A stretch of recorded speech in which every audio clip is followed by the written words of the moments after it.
Good evening guys. Ayan, galing ako sa tindahan. Ayan, nagbili ako ng tinapay. Wala na akong tinapay, wala pang sahod. Hindi pa nagsahod, naubusan ako ng pagkain.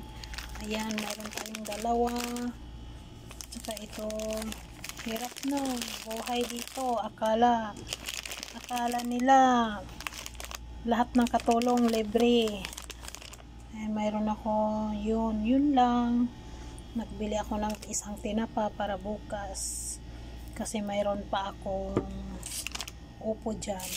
Tapos ito sa lata, nagbili lang ako ng 3 kamatis, 3 carrots, 3 pipino at saka lettuce, isang ano pa yun,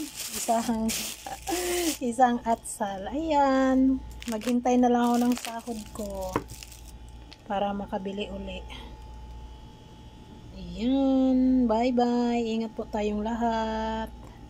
God bless you all. See you to next my vlog.